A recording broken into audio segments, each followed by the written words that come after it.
Assalamualaikum warahmatullahi wabarakatuh. Waalaikumsalam. Alhamdulillah alladzi arsala rasulahu bil huda wa dinil haqq liyudhhirahu 'ala dini kulli walau karihal kafirun. Allahumma shalli wa sallim wa barik ala Muhammad wa ala alihi wa ashabihi wa man tabi'ahum bi ihsan ila yaumil qiyamah. Rabbi fadri wa yassir li amri wa hlul 'uqdatam min lisani yafqahu qawli. Alhamdulillah, syukur pada Allah Subhanahu wa taala pada malam yang berbahagia ini Allah masih memberikan kesempatan, kesehatan dan keluangan waktu untuk kita semua bisa untuk menggelar kembali kajian fikih siyasah. Ya, beberapa pekan yang lalu kita telah menyelesaikan satu kitab yang kita sudah kenal, Afkarus Siyasiyah. Alhamdulillah setelah kita selesaikan kurang lebih sekitar 28 pekan, ya, 28 minggu. Alhamdulillah kita 8 atau 9 bulan. Alhamdulillah pada malam ini kita akan membahas kitab baru. Mudah-mudahan ini bisa menjadi bekal buat kita, mobil khusus kepada umat Islam, bisa mendapatkan gambaran tentang konsep politik dalam Islam khususnya. Salawat dan salam tidak lupa kita sampaikan kepada junjungan Nabi Muhammad SAW sebagai umatnya. Mudah-mudahan kita tetap istiqomah menjalankan syariat yang dibawa oleh beliau hingga nanti kita seperti apa yang dicita-citakan kembalinya ke Islam. Alhamdulillah pada malam hari ini seperti yang sudah kami konfirmasi, jadi pertemuan pertama, ya mudah-mudahan ini awal kitab yang akan dibahas oleh Ustaz Budi Mulyana. Mudah-mudahan ini bisa menjadi pemantik buat kita tetap semangat dan istiqomah membahas fikih sekitar siyasah. Sebelumnya, waktu dan kesempatan kami persilakan kepada Ustaz.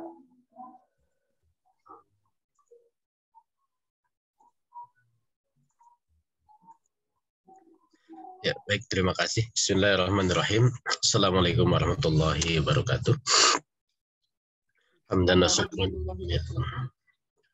Hamdan wa syukrinillah, salatan wa salaman ala Rasulillah wa ala alihi wa sahbihi mawala ma ba'du. Alhamdulillah. Kita masih diberikan karunia nikmat iman Islam untuk meluangkan waktu kita mengkaji kitab-kitab yang bermuatan saqafah Islam, lebih khusus terkait dengan siyasah, ya, terkait dengan masalah politik. Ya, ini sekedar apa namanya, ya, berbagi saja, ya.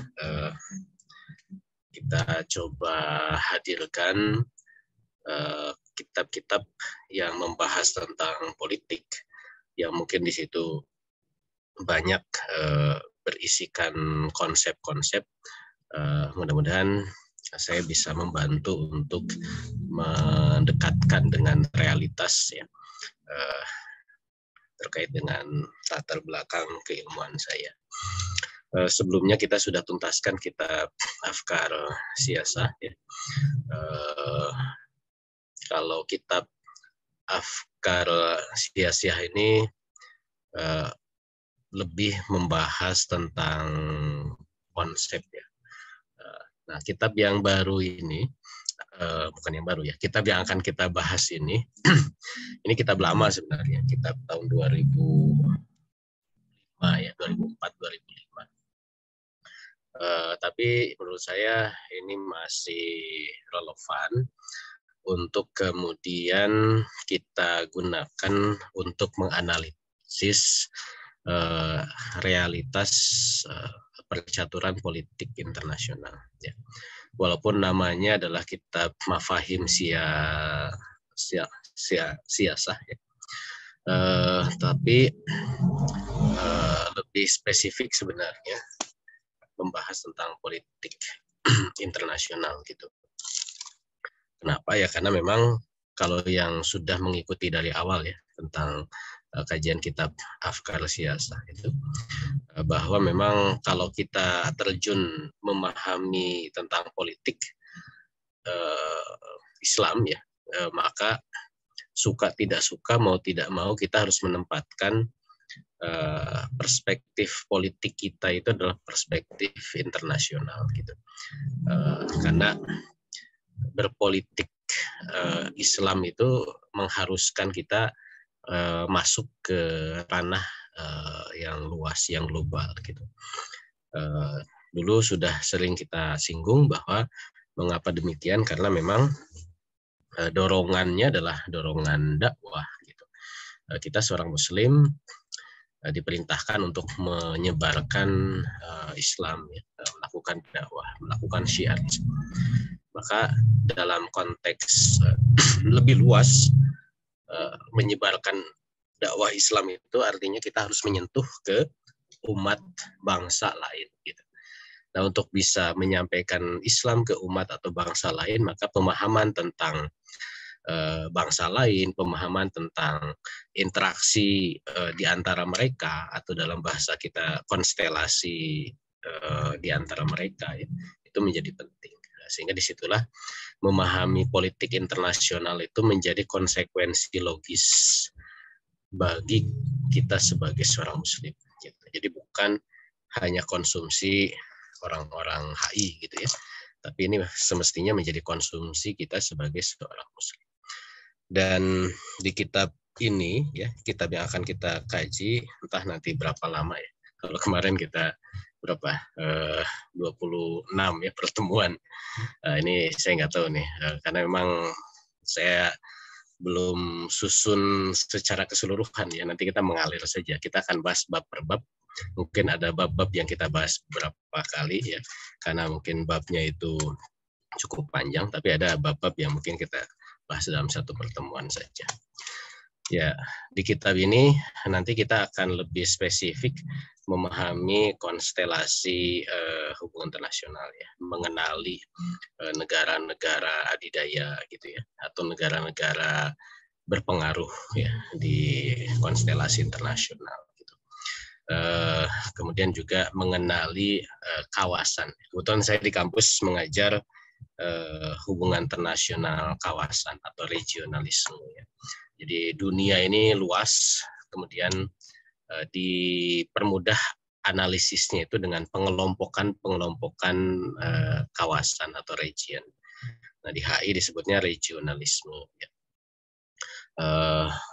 Buku ini berisi itu ya, kitab Mafahim Siyasi ini berisi tentang analisis kawasan. Menurut saya ini menarik ya, karena saya juga gunakan buku ini sebagai salah satu referensi di perkuliahan ya, untuk memberikan contoh analisis kawasan, mengenali, walaupun memang nanti di pembagian kawasannya itu tidak sama ya dengan apa yang dikaji di hubungan internasional. Nanti ada istilah-istilah yang mungkin sudah old fashion ya. Kita mengenal ada kawasan di kitab ini ya, ada kawasan timur jauh gitu, itu sudah old fashion, itu tidak lagi digunakan di kajian hubungan internasional. Tapi juga muncul kawasan-kawasan baru yang dalam kacamata hubungan internasional itu penting dibahas, tapi dalam kacamata kitab ini, karena memang kitab ini perspektif Islam ya, maka memang kawasan-kawasan yang dibahas adalah kawasan-kawasan yang urgen dalam perspektif Islam. Nah, kurang lebih itu gambaran umum dari insya Allah kajian kita. Kita akan masuk ke, kalau di judul, ke bab ini ya, apa namanya, fikroh dan tokoh. Tapi menurut saya penting untuk membahas dari kodimah dulu ya. Izin saya bahas di pendahuluan dulu ya, karena ini memberikan pondasi ya, kenapa kita bahas kitab ini atau kenapa kita harus masuk ke pembahasan kitab ini gitu. Karena saya lihat peserta yang hadir biasa ya, pertemuan perdana biasanya penuh nih. 34, mudah-mudahan masih terus bertambah. Karena ini tidak semuanya mungkin alumni dari kitab Afkar Siyasah ya. Mungkin ada yang baru masuk ke Mafahim Siyasah, nggak apa-apa juga. Tapi sebenarnya di pendahuluan ini mengulas apa yang sudah dibahas di kitab Afkar Siyasah ya. Tapi nggak apa-apa ya. Di awal paragraf di awal bab ini menjelaskan tentang definisi politik ya. Sama di kitab Afkar Siyasah juga dijelaskan dulu tentang apa itu politik. Politik adalah riayatus su'unil ummah ya, dakhilian wa kharijian. Pengurusan urusan umat baik di dalam negeri ataupun di luar negeri ya. Di kitab Afkar Siyasah dijelaskan tentang definisi politik lebih rinci dibanding di sini, karena di sini nggak dielaborasi tentang definisi politik, tapi di kitab Afkar Siyasah dijelaskan kenapa kita itu harus berpolitik gitu. Tentu ini juga penting kita berikan fondasi bahwa politik Islam itu bukan bicara sekedar kekuasaan ya. Seperti dalam kacamata barat, politik is a power, just a power, berbicara tentang kekuasaan. Justru politik Islam itu dia bicara tentang riayah, tentang pengurusan gitu. Betul bahwa riayah itu bisa berjalan kalau ada power gitu. Tetapi power yang dimiliki atau yang didapatkan dalam perspektif Islam itu adalah not just a power, tidak hanya sekedar kekuasaan belaka gitu, tapi kekuasaan itu digunakan untuk melakukan riayah. Nah inilah yang menjadi berpolitik itu menjadi suatu kemuliaan, ya. Menjadi suatu pride ya, sesuatu yang membanggakan bagi seorang muslim. Jadi muslim berpolitik itu muslim yang punya pride ya, punya keistimewaan, punya kebanggaan gitu. Berbeda kalau dalam kacamata masyarakat awam, orang yang berpolitik itu seolah-olah licik, kotor, orientasi kekuasaan gitu. Tapi dalam perspektif Islam, orang itu harus berpolitik karena orang yang berpolitik itu berarti dia punya keinginan untuk mengurusi ya. Artinya dia sudah selesai dengan dirinya sendiri, dia mengurusi orang lain gitu. Itu adalah orang yang berpolitik. Makanya ini yang terus harus kita luruskan, bahwa umat Islam harus berpolitik gitu. Dalam perspektif harus terlibat di dalam upaya mengurusi umat ya. Mengurusi dirinya sendiri, mengurusi keluarganya, mengurusi masyarakat, mengurusi umat, dan ternyata manusia itu tidak hanya di dalam negeri, bahkan sampai ke mengurusi luar negeri. Makanya kenapa dibedakan ada dakhilian wa kharijian ya, dalam negeri dan luar negeri, karena nanti ada perbedaan aktivitas politik dalam negeri dan aktivitas politik luar negeri. Perbedaannya apa? Itu rinciannya di Afkar Siyasah. Di sini hanya sekilas-sekilas, ya, nggak dibahas lagi. Karena di sini nanti lebih spesifik membahas tentang politik luar negeri. Nah, siapa pelaksana politik? Ya, tentu pelaksananya itu adalah daulah, negara, dan juga umat. Gitu.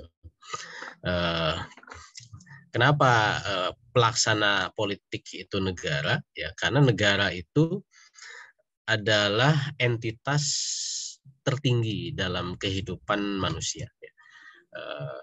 Manusia dia berorganisasi, kemudian organisasi yang paling tinggi dalam kehidupan manusia secara wakil itu adalah negara. Karena negara nanti punya punya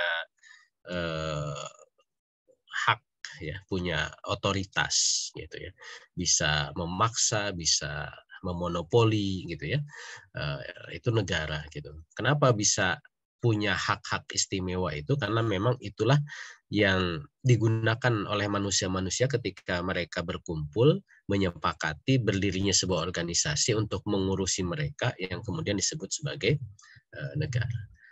Maka pelaksana urusan umat itu adalah negara. Gitu. Karena nanti dalam aktivitasnya negara itu mengurusi umat dalam politik dalam negeri adalah dengan menerapkan hukum, ya.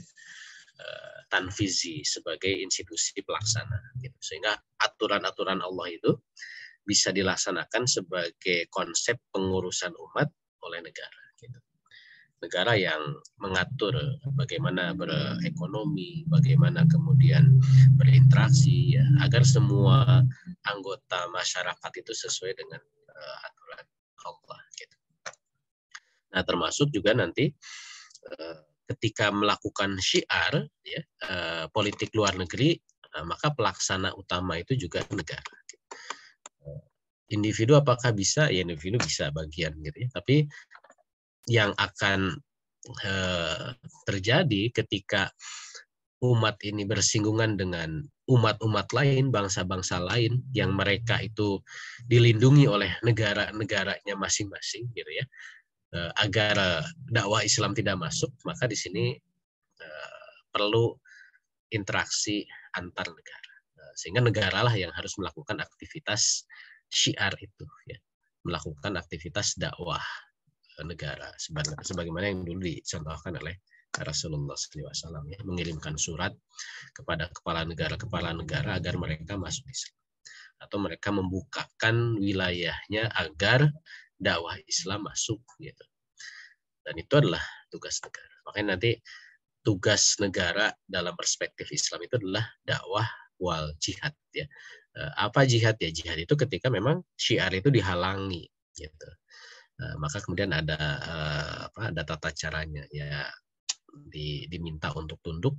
Kalau tidak, ya kemudian penghalang dakwah itu dihancurkan dengan aktivitas jihad. Gitu. Nah, jadi itu pelaksana politik, ya.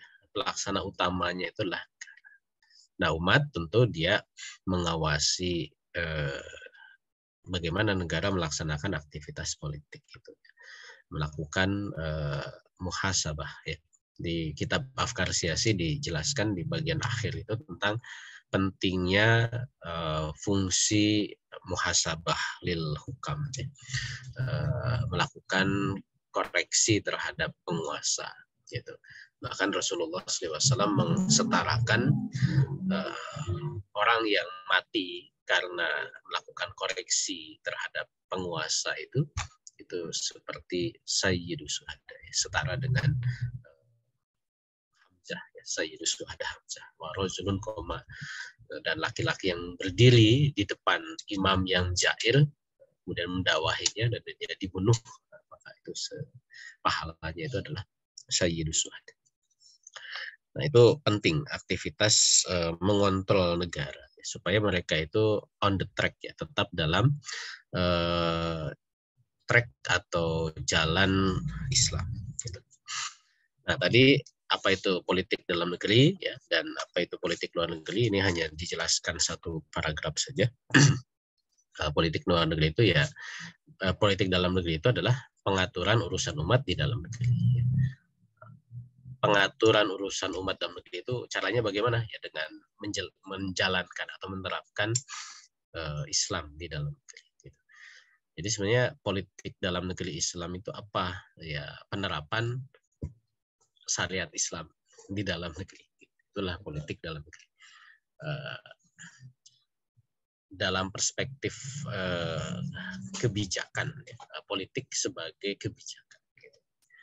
Nanti rinciannya penerapan itu, ya, terkait dengan hukum-hukum syara yang melingkupinya, mulai dari ekonomi, politik juga, ya, politik dalam arti administratifnya, gitu ya, muamalah, sosial dan sebagainya. Maka setiap penerapan syariat Islam di dalam negeri itu terkategori sebagai politik dalam negeri. Nah, sedangkan politik luar negeri adalah ketika ada interaksi dengan bangsa lain, ya, dengan negara lain, dengan umat lain. Ya. Maka fungsi negara Islam, ya, atau fungsi politik luar negeri dalam perspektif Islam itu adalah bagaimana ketika berinteraksi dengan bangsa umat lain itu adalah Islam itu bisa disebarkan kepada mereka. Gitu. Jadi ada fungsi dakwah dan jihad nanti kalau ada aktivitas halal. Gitu. Berbeda dengan politik luar negeri yang sekarang, gitu ya. Seolah-olah politik luar negeri sekarang itu disempitkan dengan aktivitas seremonial belaka, gitu ya. Ada apa?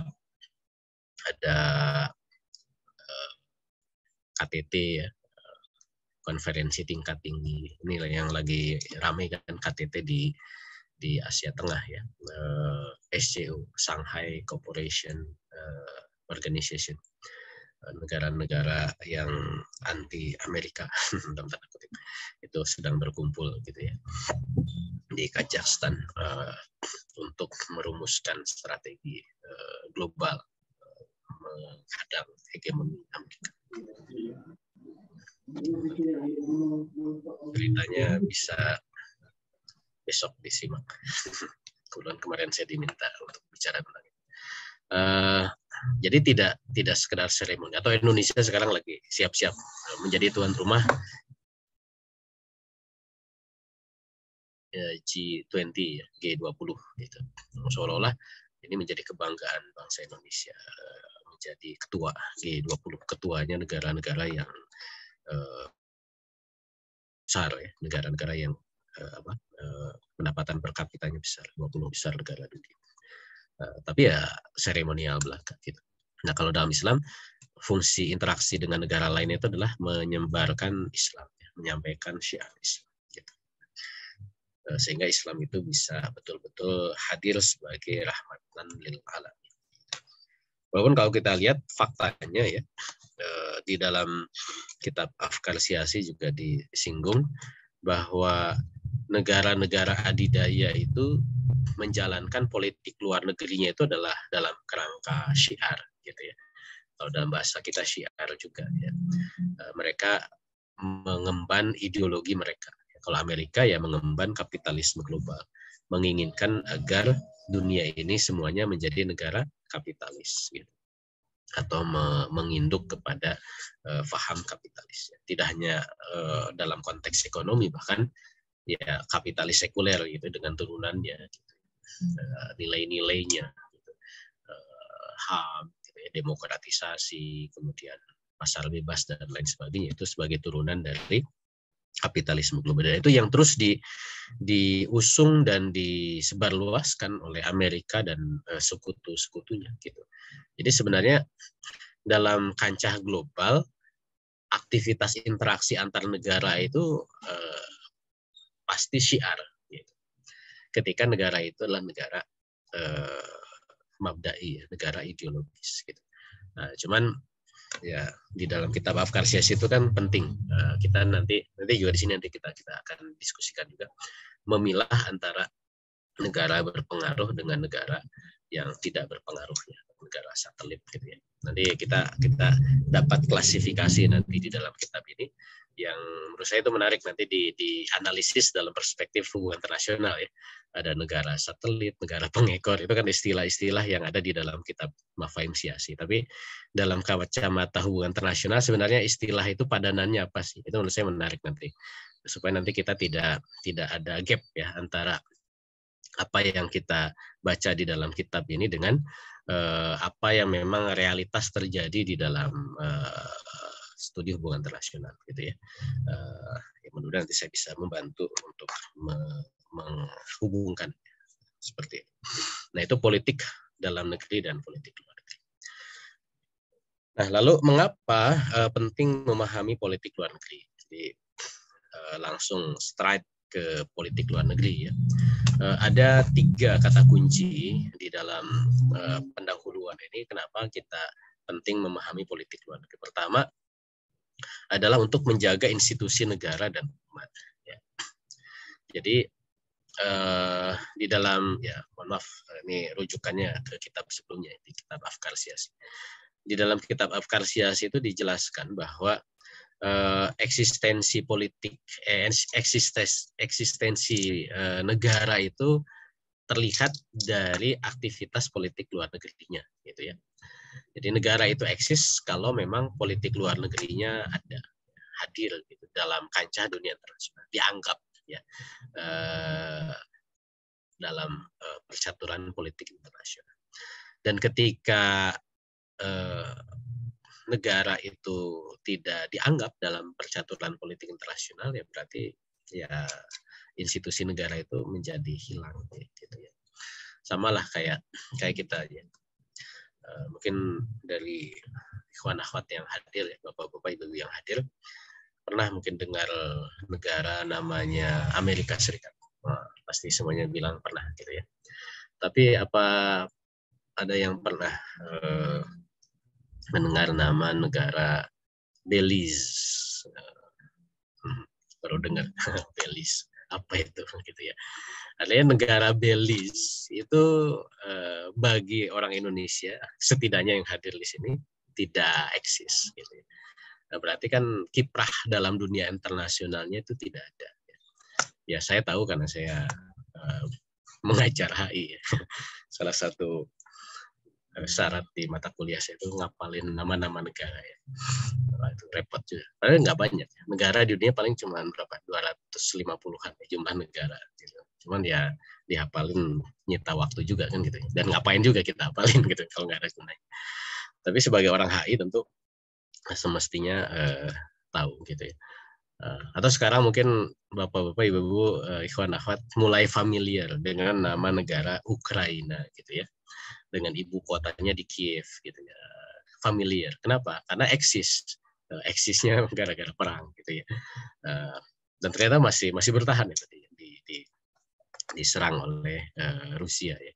Bahkan berita terkini itu Rusia kelabakan ya untuk melawan Ukraina, bahkan akan melakukan serangan terbuka lagi terkait dengan serangan udara ya ke Ukraina. Ya, kita tunggu apa betul mau nyerang ya, kita lihat. Karena lagi sibuk KTT Rusianya. Nah itu contoh ya. Jadi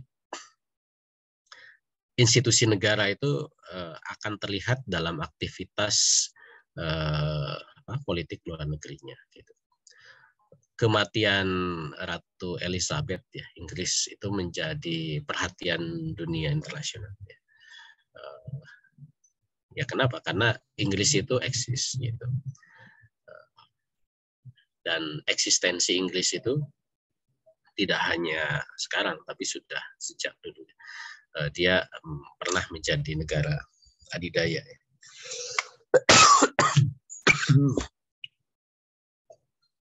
Pernah menjadi negara adidaya. Dan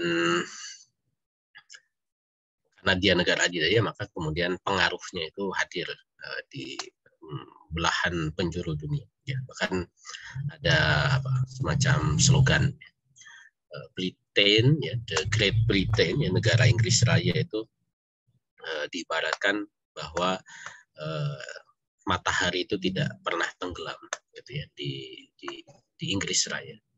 Saking luasnya kekuasaan Inggris, bukan luasnya, ya, saking menyebarnya kekuasaan Inggris melingkupi seluruh penjuru. Gitu. Jadi matahari itu nggak pernah tenggelam, karena ya di semua tempat itu ada wilayahnya Inggris. Ya. Bahkan sampai sekarang masih ada yang menganggap ratu atau penguasa Inggris ya, ratu sekarang raja, itu adalah kepala negaranya. Gitu. Walaupun ini ada wacana baru ya, pasca meninggalnya Ratu Elizabeth ini ada yang mereka mungkin berpikir untuk melepaskan diri dari Inggris ya. Australia itu kepala negaranya ya Inggris gitu, Ratu Elizabeth kemarin. Selandia Baru, Kanada gitu ya. Ada sekitar 20-an itu negara yang masih menjadikan ratu atau raja Inggris itu sebagai kepala negara. Gitu. Jadi penjajahan ala gaya lama itu sudah seolah-olah hilang, tapi ternyata masih juga Inggris itu punya gubernur jenderal gitu, di wilayah-wilayah lainnya. Seolah-olah mereka merdeka, tapi negaranya masih bergabung dengan Inggris. Gitu. Ada contoh lain ya, bagaimana kemudian institusi negara itu eksis ketika memang aktivitas politik luar negerinya berjalan.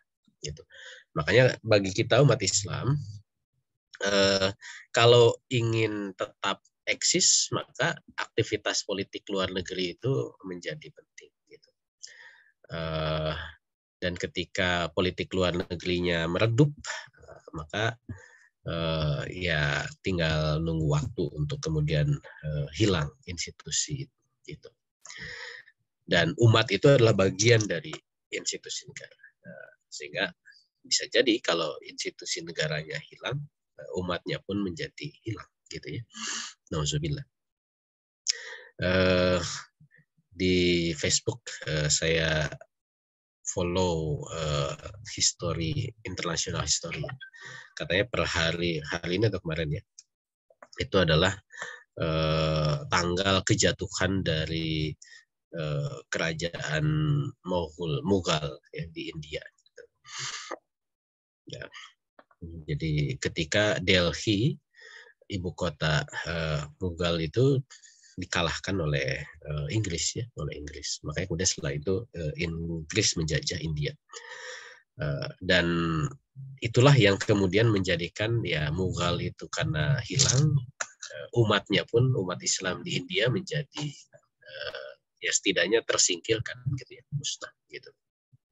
India dikenal sebagai negara Hindu sekarang itu, yang Islamnya geser ke utara dan ke timur ya, ke Pakistan dan ke Bangladesh gitu. Walaupun di India sini masih ada yang Muslim.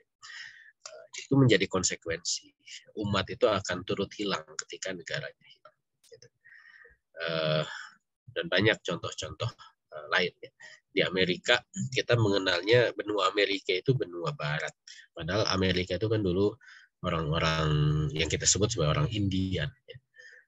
Ketika mereka berhasil dikalahkan oleh penjajahan dulu Spanyol, kemudian juga ada negara-negara Eropa Utara yang lain, maka ya suku Maya, Aztec gitu itu hanya sejarah gitu. Umatnya hilang ya, atau terintegrasi mungkin dengan negara barunya gitu ya, dan tinggal sejarah. Nah itu menyedihkan. Nah, tentu kita tidak mau umat Islam menjadi seperti itu. Nah kemudian juga dengan memahami politik luar negeri, tentu ini juga tujuannya agar kita juga mampu mengemban dakwah Islam ke seluruh dunia. Gitu. Karena dakwah itu kan perintah ya dari Allah. Dan kita harus menyampaikan Islam itu ke seluruh penjuru alam gitu.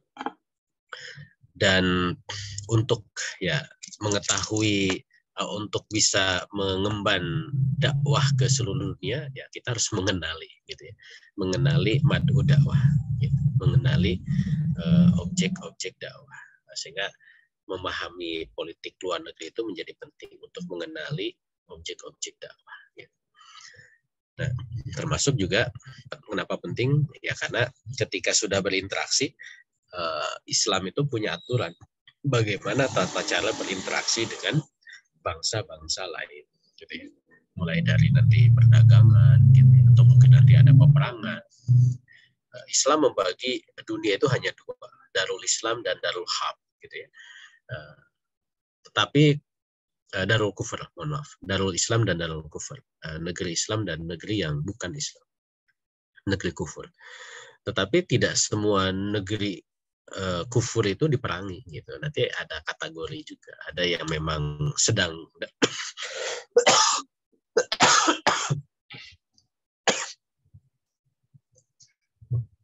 ada yang sedang dalam kondisi perang, Darul Harb. Tapi ada yang mungkin negara kufur itu justru sedang dalam perjanjian, ya, Darul Muahid gitu. Jadi tidak semuanya itu diperangi. Gitu. Karena itu juga yang dicontohkan oleh Rasulullah SAW dan dilanjutkan oleh generasi setelahnya, bahwa boleh negara Islam itu melakukan perjanjian dengan Darul Kufar untuk kepentingan dakwah, gitu ya, bukan untuk sekedar kepentingan-kepentingan yang sifatnya pragmatis, gitu. Nah, itu kenapa penting memahami politik luar negeri, ya. Nah, maka dengan begitu kontak dengan dunia ini menjadi sesuatu yang penting, gitu ya. Interaksi dengan selain dengan di luar daulah Islam, di luar negeri Islam, itu menjadi suatu hal yang penting. Kembali kenapa? Karena memang tadi ada tugas untuk mengemban dakwah.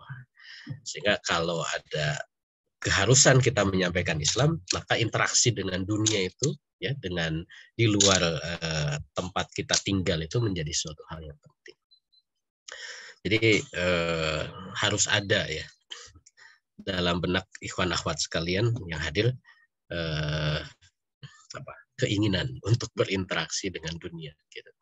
Kalau kata orang Sunda itu ulah kurung batoken, gitu ya. Ya, karena menarik, ya, mengenali bangsa lain itu menarik, apalagi perspektifnya dakwah, ya. Karena mereka itu punya kebiasaan, adat istiadat. Kalau dalam konteks politik, ya, ada keadaan, ada problem, ada motif, ya, ada aktivitas yang mereka yang khas, gitu.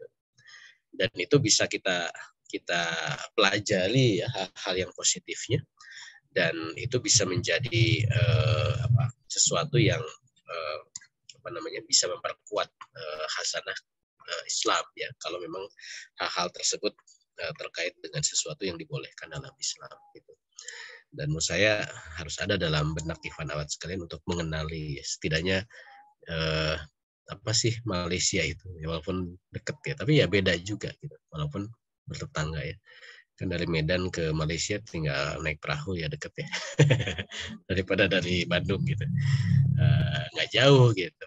Bahkan mungkin lebih jauh ke Bandung daripada ke Malaysia atau dari Medan. Atau ke Singapura, gitu ya. Oh, ternyata Singapura tuh begini, gitu. Saya baru baca, ya, tadi itu tentang ternyata Singapura itu itu kan jajahan Inggris, ya. Nah, sebelumnya di situ selain dikuasai oleh kerajaan Johor, ya, Malaysia, tapi juga ada komunitas Bugis, ya, dari Sulawesi. Menarik, ya, Sulawesi Bugis, nyampe juga ke Tumasik atau ke Singapura, gitu. Ternyata di Singapura itu ada kampung Bugis, gitu. Berarti kan kita melihat, ya, Singapura itu tidak hanya sekedar dia Cina atau Inggris, gitu, atau Melayu, gitu. Ternyata juga ada kesamaan kultur dengan negeri ini, gitu. Ya, karena dulunya memang satu rumpun. Nah, jadi itu kontak dengan dunia itu menjadi penting, ya. Makanya nanti dalam perspektif keberadaan daulah Islam, maka melakukan kontak dengan dunia itu menjadi suatu hal yang penting. Karena tadi ini adalah tugas dakwah. Ketika melakukan kontak itu nanti akan memahami keadaan mereka, gitu ya. Oh, ternyata Inggris itu begitu, gitu ya. Mulai dari gaya hidupnya, mungkin juga dari pola hidupnya, gitu ya. Musimnya, ya, banyak faktor, gitu. Termasuk ya problem-problemnya, gitu. Ada problem mungkin ekonomi, ada problem geografis, gitu ya. Mungkin ada intrik-intrik di antara mereka dan seterusnya. Nanti kitab ini akan memberikan insight, ya, pengenalan terhadap karakter bangsa-bangsa tertentu, ya. Walaupun tidak semua, terutama karakter bangsa-bangsa yang patut kita pelajari, gitu. Apa sih bedanya Inggris, Prancis, gitu ya, Amerika Serikat, gitu ya. Setidaknya negara-negara yang pernah menjadi negara adidaya atau sedang menjadi negara adidaya. Apa daya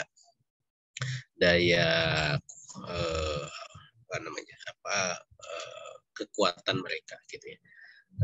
kok bisa sih Amerika itu jadi negara adidaya gitu, atau kok bisa sih dulu Inggris bisa menjadi negara adidaya. Negaranya kecil gitu ya, dari ujung Inggris di paling selatan ya sampai ke ujung utara daerah Scotland itu ya itu nggak nyampe, ya nggak seperti dari Aceh ke Lampung gitu, itu lebih pendek, mungkin sepertiganya. Kalau perjalanan ya nggak nyampe 24 jam sebenarnya, lewat darat ya, seperti itu. Tapi kok bisa dia menjadi bangsa yang besar gitu. Ya kalau Amerika mungkin kita maklum ya, karena negaranya juga besar, penduduknya juga banyak ya. Tapi kalau Inggris itu kan enggak gitu ya, kok bisa?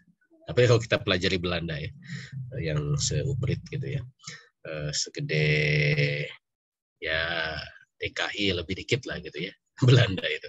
Tapi kok bisa sampai menjajah Indonesia yang luasnya berlipat-lipat. Ini juga penting untuk kita pelajari. Termasuk motif-motif politik ya. Nah, ternyata ada karakter yang khas antara Inggris berbeda dengan Prancis gitu ya. Nanti itu akan terlihat dalam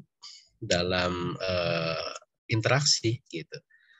Nanti di bab-bab berikutnya kita akan singgung bagaimana misalkan perseteruan di antara mereka ya. Perseteruan Inggris Prancis misalkan di Asia Tenggara. Kita seolah memang ada Perancis di Asia Tenggara. Oh, ternyata Perancis itu pernah berkuasa itu di Indochina ya, di Kamboja, Vietnam, Laos gitu ya. Nah, itu kekuasaannya Perancis dulu gitu. Vietnam gitu. Nah, sebelum nanti Amerika masuk dan juga dari Cina masuk gitu ya. Dan itu kemudian ada barrier state ya, negara buffer ya, negara penyangga, penghalang, yaitu Thailand, sehingga tidak bersinggungan dengan kekuasaannya Inggris yang membentang dari India ke Myanmar gitu ya, sampai ke Melayu, Malaysia. Itu supaya tidak bersinggungan dengan kekuasaannya Prancis, dibuat negara buffer gitu. Kenapa? Karena memang terkait dengan bagaimana relasi Inggris-Prancis di Eropa sejak masa lalu gitu ya. Kalau yang pernah menyimak kisah Salahuddin Al-Ayyubi ya, penaklukan Yerusalem, Al-Quds, itu kan ada persaingan antara Inggris dan Prancis gitu ya. Prancis sebagai penjaga kepausan ya Katolik di Roma, sedangkan Inggris dia sebagai pembaharu dari kekristenan ya, Protestan, Anglikan gitu ya, di Inggris gitu, sehingga persaingan di antara mereka di Eropa itu juga terbawa ke wilayah-wilayah jajahan mereka di berbagai penjuru bumi gitu, baik di Asia Tenggara atau mungkin di benua Amerika ya. Inggris berkuasa dari Kanada Selatan ke Amerika, sedangkan wilayah Quebec ya, Kanada itu ada wilayah Quebec sebelah utara, itu dikuasai oleh Prancis. Itu juga ada persaingan di sana. Bahkan dalam kemerdekaan Amerika itu kan uniknya, Prancis itu mendukung kemerdekaan Amerika. Kenapa? Karena Amerika itu dulu koloninya Inggris gitu. Jadi sampai seperti itu gitu. Nah, nanti kita akan singgung ya di dalam bab-bab berikutnya insya Allah. Nah, umat juga ketika melakukan kontak dengan bangsa lain itu harus memperhatikan. Nah, ini nanti yang menurut saya penting untuk dijadikan matriks catatan ya. Kenapa saya sarankan matriks? Karena ini nanti akan menjadi, kalau yang ingin mendalami kitab Mafahim Siyasi ini, itu yang nanti akan menjadi paton ya, pola ya. Pola yang akan berulang nanti di dalam pembahasan di bab-bab berikutnya gitu. Saran saya nanti bikin matrik bahwa Inggris itu khitahnya apa, uslubnya apa, manuvernya apa, tata caranya apa gitu. Nah, nanti kita lihat bagaimana khitah, uslub, kemudian tata cara dan manuver Inggris itu diadukan dengan Prancis di kawasan apa gitu. Diadukan dengan ketika tadi ya saya sebut misalkan ada persaingan Inggris Prancis di Asia Tenggara, benar nggak sih khitah, uslub, tata cara Inggris atau manuver Inggris itu? sama polanya gitu. Karena nanti kawasan-kawasan itu menjadi arena pertarungan di antara negara-negara adidaya atau negara-negara berpengaruh. Apalagi kitab ini kan tahun 2004 ya, 2004 2005. Artinya ada fragmen baru ya. Pasca 2005 ke kini gitu. Yang tentu harus kita update ya dari isi kitab ini gitu. Kitab ini belum bicara tentang emerging of China ya, meningkatnya kekuatan Cina. Gitu. Walaupun memang Cina disebut ya, tapi Cina pasca 2004 ya, ketika Xi Jinping itu berkuasa itu tidak ya belum disentuh ya, karena kitabnya udah keburu keluar gitu ya. Nah itu bisa kita baca Cina itu dengan memahami khitah uslub tata cara manuver. Nah, termasuk kalau kita mau memprediksi Inggris di bawah bukan pangeran lagi, di bawah Raja Charles. Apa sih bedanya? Atau apa tantangan Charles ketika menjadi Raja Inggris sekarang dibandingkan Elizabeth misalnya seperti itu. Nah, mungkin nanti para hadirin bisa latihan melakukan analisis ya berdasarkan khitah uslub tata cara manuver dari masing-masing negara dikaitkan dengan realitas kekinian gitu. Atau yang sudah terpola ya. Kalau kayak model kerajaan kan polanya tidak tetap ya, tapi kalau kayak negara Amerika itu kan ada pemilu 4 tahun sekali, kemudian partainya hanya Demokrat dan Republik, itu lebih mudah untuk menganalisisnya ya, untuk strategi Amerika lebih lebih ajak gitu ya. Walaupun di dalam kitab ini disebutkan bahwa semua itu dinamis, tidak boleh dalam berpolitik itu kita melakukan proses generalisasi, tidak ada yang ajak gitu ya. Tapi ya ada pola yang relatif ajak gitu, kayak pola-pola di negara semacam Amerika gitu. Seperti itu. Nah, itu ya terkait dengan apa yang harus kita perhatikan dari negara-negara yang ada di dunia ini. Dan mungkin memang tidak disinggung di dalam kitab ini, tapi di Afkar Siyasi itu disebutkan bahwa tadi kan saya sebut ya, jumlah negara itu 200-an lebih. Itu tidak semua harus dipelototi gitu ya. Yang harus dipelototi itu kalau kita pakai panduannya kitab Afkar Siyasi itu hanya 2. Pertama negara adidaya, ya. Yang kedua adalah negeri Muslim gitu. Jadi itu saja yang nanti kalau memang mau menerapkan 4 hal ini, maka 4 hal ini kita bikinkan matriks kepada negara adidaya. Ya. Siapa negara adidaya? Di dalam kitab ini kan sudah disebut. Ada Amerika, ada Inggris, ada Perancis gitu ya. Ada Jerman gitu ya, ada Jepang gitu ya. Nah, itu nanti silakan dibuat matriksnya gitu. Sambil jalan nanti kita coba analisis bersama. Oke, maka disinilah juga ditegaskan penting umat Islam ini memahami hakikat konstelasi politik di dunia Islam ini berdasarkan kerangka pemahaman terkait dengan konstelasi internasional. Jadi umat Islam harus menginstal di dalam benaknya itu bahwa ya mau tidak mau kita harus menjadi orang-orang yang berpikir globalis ya. Segala sesuatu ini ada kaitannya dengan konstelasi internasional atau mauqif adwali gitu ya. Jadi tidak ada sesuatu yang berdiri atau kejadian yang berdiri sendiri gitu. Ketika ada serangan Rusia terhadap Ukraina itu tidak boleh dibaca hanya sekedar melihat persoalan Rusia dan Ukraina. Gitu. Nah, umat Islam itu nggak boleh begitu. Jadi pasti ada kerangka internasionalnya, ada konstelasi internasionalnya di balik itu. gitu. Nah, ini menjadi pakem bagi kita seorang Muslim, harus memahami bahwa kejadian-kejadian politik internasional di satu kawasan atau satu daerah tertentu itu tidak pernah terlepas dari konstelasi internasional. Gitu.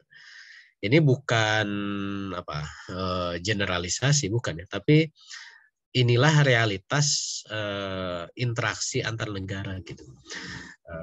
Apalagi ketika kita memahami bahwa interaksi antar negara ini ada negara-negara adidaya. Gitu. Yang negara adidaya itu dia menjadi, ya dalam tanda kutip bahasa saya itu ya sutradara atas segala sesuatu. Gitu. Jadi harus memahaminya itu. Pemilu Indonesia 2024. Nah, harus juga dilihat dari konstelasi internasional. Gitu. Siapa yang bersaing? Misalkan Anies Baswedan.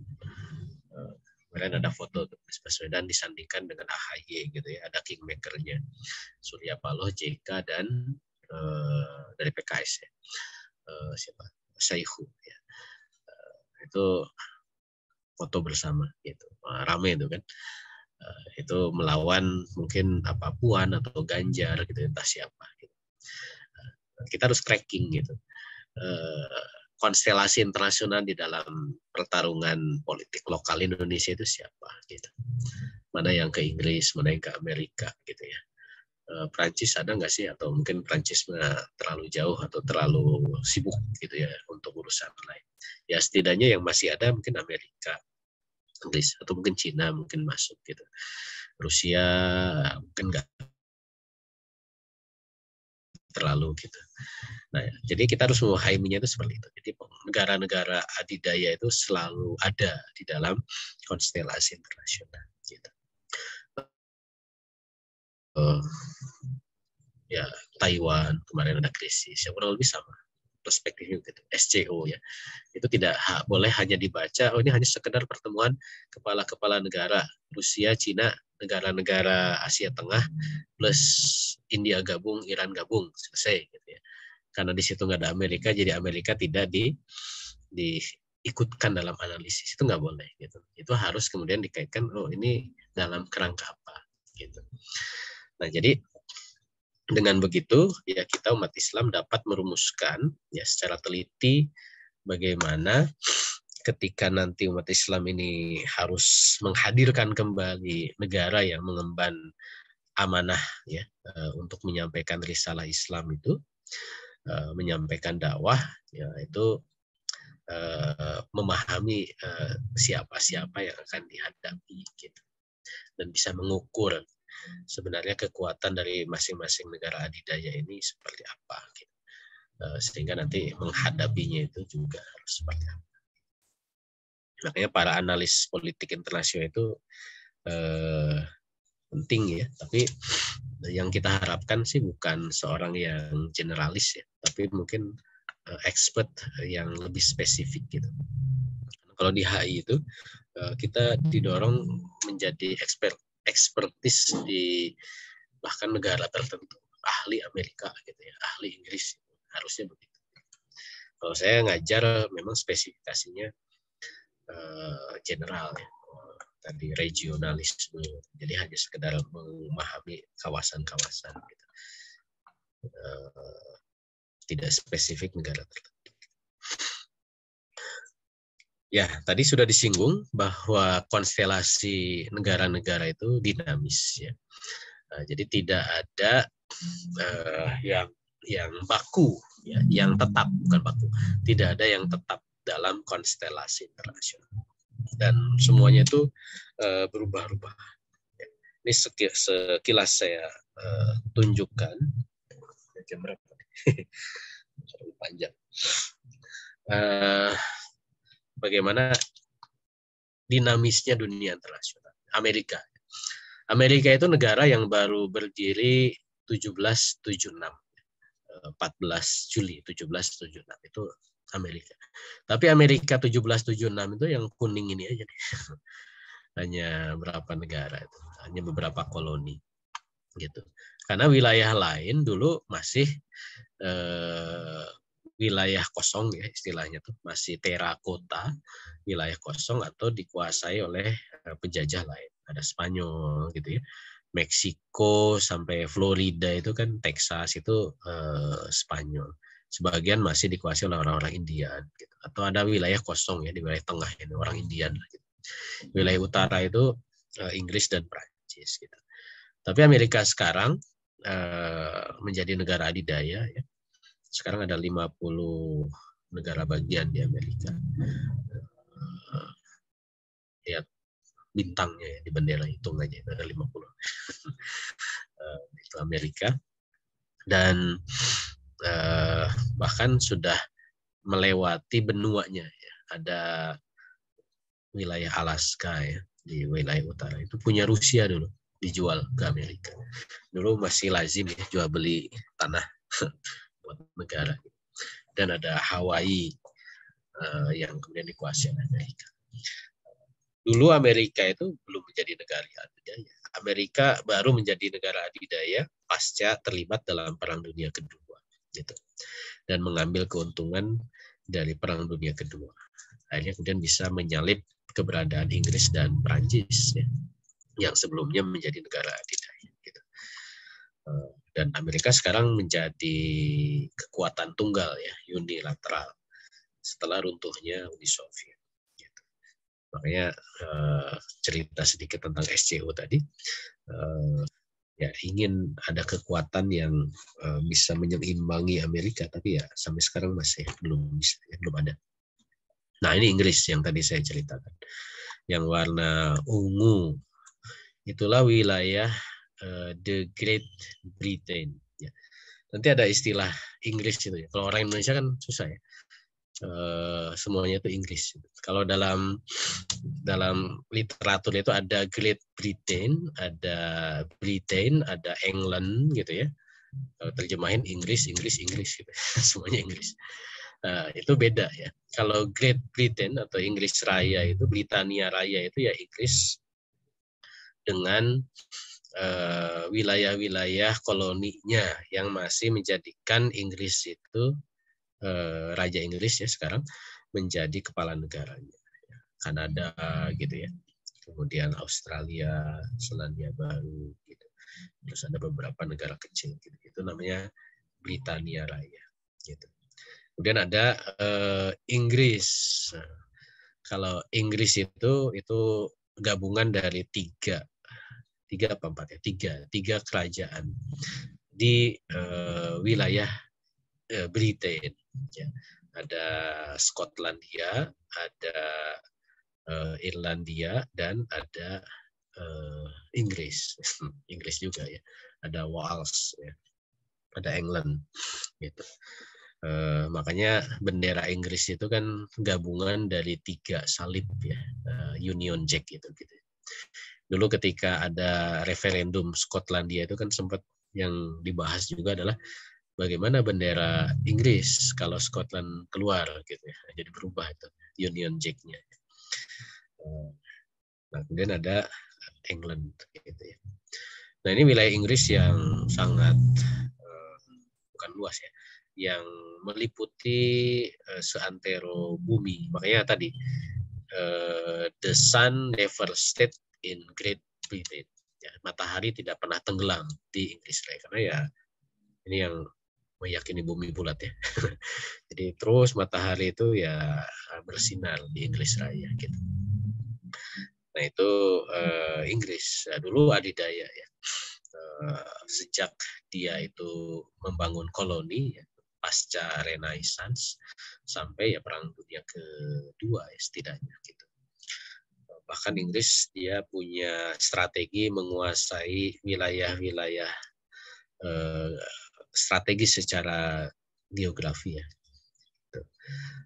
Makanya kayak Inggris itu sempat menukar jajahan di Bengkulu dengan Singapura. Singapura dulu jajahan Belanda dan tukar sama Inggris, karena bagi Inggris walaupun Singapura itu tidak ada kekayaan alamnya, itu lebih strategis dibanding Bengkulu gitu. Padahal Bengkulu kan tempat ditemukannya bunga bangkai ya, sama Thomas Stanford. Raffles gitu kan. Makanya dia disebut bunga Rafflesia arnoldi gitu. Itu di Bengkulu gitu. Tapi ya itu ditukar gitu. Karena Singapura secara geostrategis sangat penting gitu. Mesir gitu ya, karena dia menjadi penghubung antara dua lautan ya, antara Laut Tengah dengan Laut Merah gitu.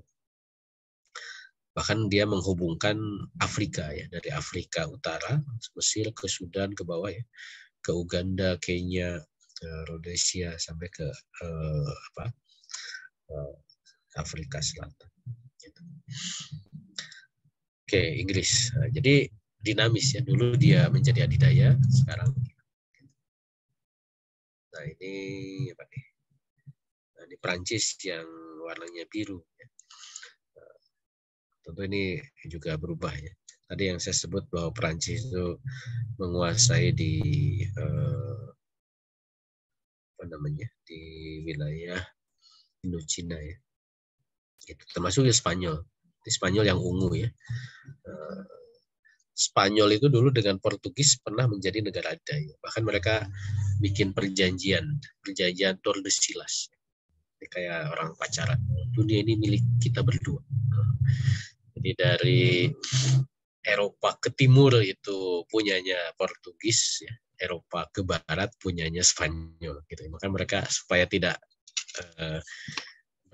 benturan dalam persaingan koloni, Spanyol itu ke barat, makanya benua Amerika itu banyak jajahan Spanyol, sedang Portugis menjelajahnya itu ke timur gitu ya. Walaupun ya dia dikalahkan juga oleh Inggris dan Belanda gitu di wilayah timur. Ternyata ketemunya di Indonesia ya. Spanyol itu menguasai Filipina gitu. Nah, sedangkan Portugis menguasai Maluku Utara. Nah, di situ ketemu lagi antara Spanyol dengan Portugis. Ternyata bumi bulat juga. Oke, kemudian apa lagi? Nah ini Rusia ya. Dulu Rusia ini kan menjadi negara berpengaruh ya di Eropa, Kekaisaran Rusia bersama Inggris dan Prancis ya, mereka berbagi kekuasaan, bahkan menjadi rival utama dengan Turki Utsmani dulu Rusia. Beberapa kali terjadi perang. Pasca revolusi Bolshevik ya, Rusia menjadi negara komunis, menjadi Uni Soviet gitu. Konsolidasi pada Perang Dunia Kedua menjadi Uni Soviet dan bersama Amerika akhirnya menjadi negara adidaya ya. Pasca 90-an ya, Uni Soviet bubar, akhirnya kemudian muncul negara-negara baru ya, yang dulunya memang sebenarnya negara merdeka, cuma pada masa Uni Soviet itu kan dijajah oleh mereka gitu. Jadi dinamis gitu.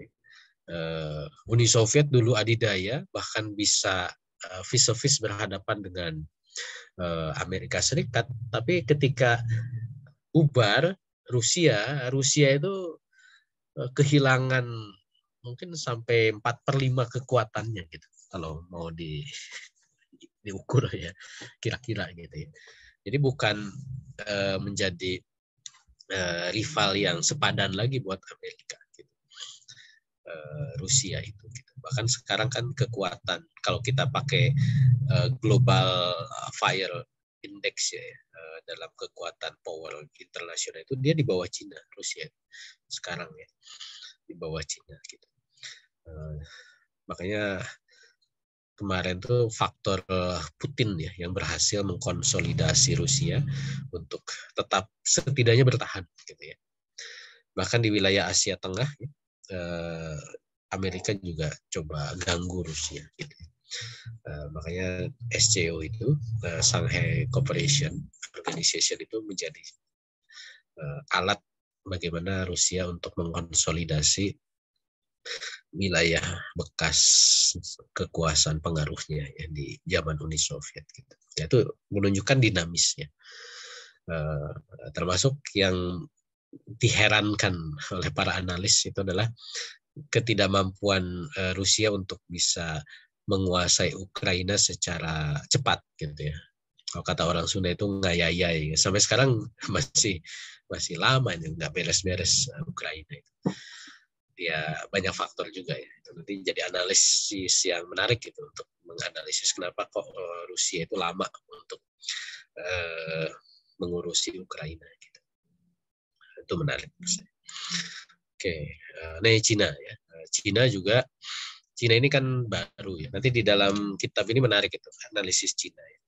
Jadi Cina itu dia tidak punya pengalaman menjadi negara adidaya. Gitu. Makanya dikategorikannya sebagai emerging power, negara yang sedang naik pengaruhnya. Gitu. Tapi di Cina itu nggak punya pengalaman internasional, nggak pernah terlibat dalam perang skala internasional, perang di wilayah lain, karena dia bukan negara yang mengkoloni kecuali di wilayah dekat dia ya. Tibet ini kan dulu negara merdeka, dan Xinjiang atau Uighur ya, ini juga dulu negara merdeka. Nah, Cina ini kemudian mengkonsolidasikannya di wilayahnya gitu, termasuk Manchuria gitu. Nah, dulu negara republik ya, kemudian setelah komunisme tahun 50 berkuasa, kemudian yang republik pindah ke Pulau Formosa yang kita kenal dengan Taiwan ya. Gitu. Makanya Cina ini kalau dalam analisis Amerika tahun 2040 itu menjadi ancaman potensial terkuat bagi Amerika gitu. Walaupun kalau kita baca skenario yang dirilis oleh NIC di 2040 ini, Cina ini tidak punya kemampuan untuk melakukan hegemoni global. Gitu. Jadi kalau dia mengalahkan Amerika, dunia kacau, gitu ya, kurang lebih begitu. Nanti kalau tertarik ada bukunya, bisa saya share tentang mapping, judulnya apa ya, saya lupa. Tapi itu dirilis oleh NIC, analisis prediksi Amerika di 2040 ya, seperti itu. Melanjutkan dulu NIC 2020 yang salah satunya menyebut kemungkinan muncul khilafah, dan ternyata ya opininya ada ya, seperti itu. Sama juga dengan Turki Utsmani ya. Dulu menjadi negara adidaya, setidaknya di kawasan Afrika Utara, Eropa Timur, Timur Tengah. Ini disebutnya Timur Tengah sekarang, Middle East. Gitu. Sampai yang terbesarnya, ya. Yang berada di bawah kekuasaan langsung ya, Turki Utsmani. Bahwa ada negeri-negeri Muslim yang mengakui kekuasaannya. Ya. Nah, itu tentu lebih dari apa yang ditunjukkan di peta ini. Gitu. Dan ya akhirnya pasca Perang Dunia ke-1, Turki ikut perang, kemudian kalah, menandatangani ada 4 perjanjian, dan Turki hilang, habis ya. Tinggal wilayah Turki saja. Gitu. Sisanya dibagi-bagi kepada pemenang perang, Inggris dan Prancis, ya, dengan perjanjian Sykes-Picot. Gitu. Nah, jadi itu menunjukkan bahwa memang konstelasi internasional itu dinamis. Jadi makanya tidak mungkin memberikan garis-garis besar yang permanen gitu ya. Karena dinamis ya mungkin berubah. Gitu. Kalaupun mungkin ya ada garis besar prediksi dalam waktu tertentu. Dan ini yang dilakukan oleh Amerika. Menurut saya ini menarik ya, atau mungkin bisa kita ya tinggal kekuatan data kita ya, kemampuan untuk menganalisis ya. Amerika itu kan menganalisis per 20 tahun. 2040 gitu ya. Amerika itu per 20 tahun NIC mengeluarkan rilis ya. Kira-kira dunia 20 tahun yang akan datang akan seperti apa gitu. Itu menjadi semacam masukan ya, kepada pemerintah Amerika untuk mengeluarkan kebijakan-kebijakan internasional Amerika gitu. Nah, menurut saya mungkin Amerika baca kitab ini ya. Jadi dia buat garis besar dalam waktu tertentu gitu. Sehingga nanti konstelasi 20 tahunan itu berapa, apa yang terjadi. Dan dalam perspektif Islam menurut saya belum ada ya. Mungkin ini bisa jadi PR untuk bisa melakukan analisis. Cuma tadi namanya analisis kan kekuatan data kita.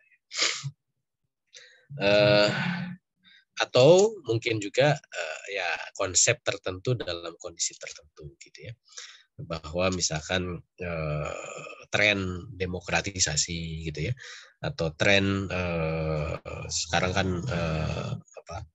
radikalisme, misalkan dulu terorisme, Amerika itu kan bikin turunannya seperti itu gitu. Nah ini juga mungkin penting untuk kita coba lakukan ya, analisis konsep-konsep tertentu terkait dengan negara dalam kondisi tertentu. Oke. Nah, jadi PR-nya bagi kita ya, seorang politisi ya, kita suka tidak suka harus mutabaah ya, aktivitas politik di dunia. Di dalam kitab Afkar Siyasi itu diberikan tips panduan ya, bagaimana kita meningkatkan kafaah kita menjadi seorang politisi. Lakukan mutabaah gitu ya, kemudian tidak generalisasi, memilah data dan seterusnya gitu. Jadi memang kita harus mulai menjadikan bi'ah ya, kebiasaan untuk memutabaah politik dunia ya.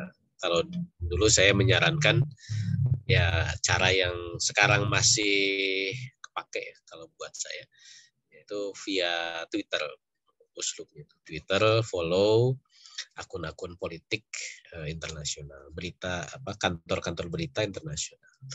Setiap hari kita baca, kalau kita mau dalami isinya ya kita tinggal search beritanya. Setidaknya judul-judul terbaru politik internasional itu selalu hadir dan minimal nambah maklumat kita.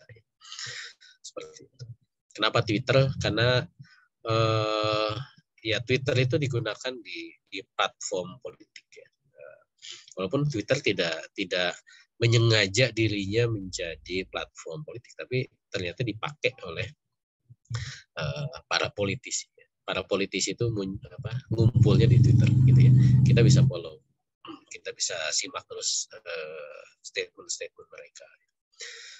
Kalau di platform lain mungkin ada muncul, tapi tidak semudah Twitter gitu. Di saran saya seorang politisi punya akun Twitter, mengfollow tokoh-tokoh politik internasional, nasional, mengfollow kantor-kantor berita internasional, nasional, nanti mulai menyediakan waktu tiap hari untuk membaca ya, mungkin setengah jam atau kurang setiap hari, tapi harus rutin kita update terus gitu, supaya kita nggak ketinggalan berita gitu. Supaya apa ya, supaya paham politik dengan benar, mengetahui apa yang terjadi, apakah konstelasi internasional itu tetap atau berubah. Kayak tadi kan, ada SCO kumpul gitu, ada rencana Erdogan ke Israel bulan depan.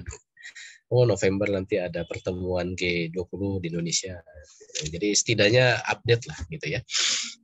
Nah, nanti tinggal kalau kita melakukan analisis ya dalam gitu. Memahami konstelasi tiap negara. Untuk tadi saya sudah sampaikan, terutama negara yang adidaya dan negara Islam. Gitu.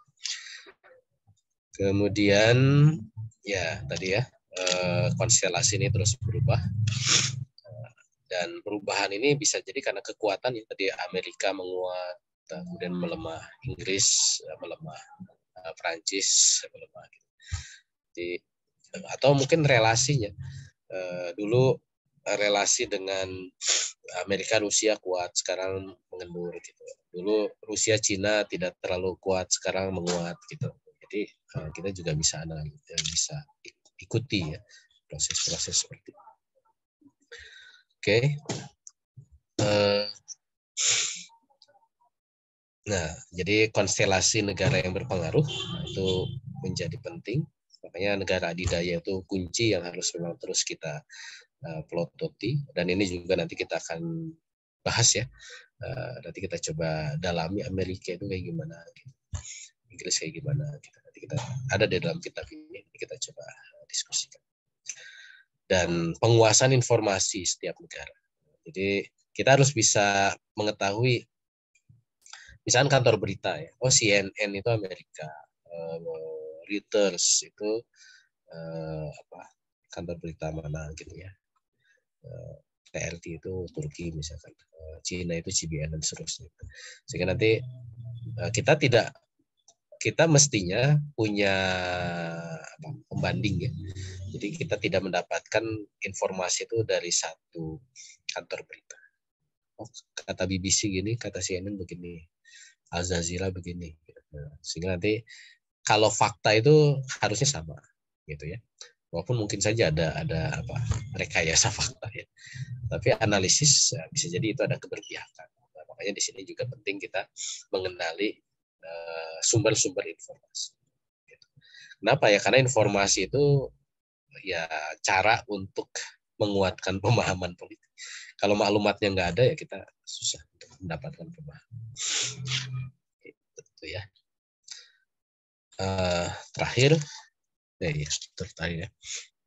Jadi di akhir bab ini dijelaskan, jadi harus untuk mengetahui pemikiran yang mendasari politik berbagai negara. Jadi mengenali negara-negara itu apa sih khitahnya, fikrohnya, tarikohnya, khitahnya gitu ya.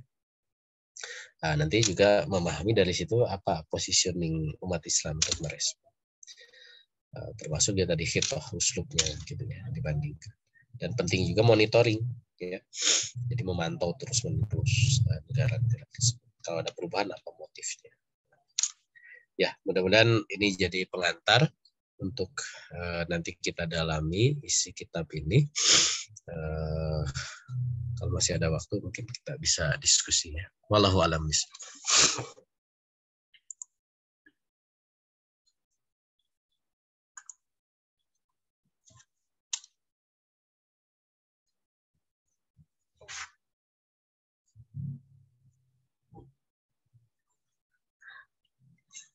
Ya, alhamdulillah, Bapak Ibu, teman sekalian, telah sama-sama kita mendengarkan pemaparan dari kitab Budi Mulyana berkaitan dengan awal kitab, mengapa isyata atau di bab mukadimah ini ya.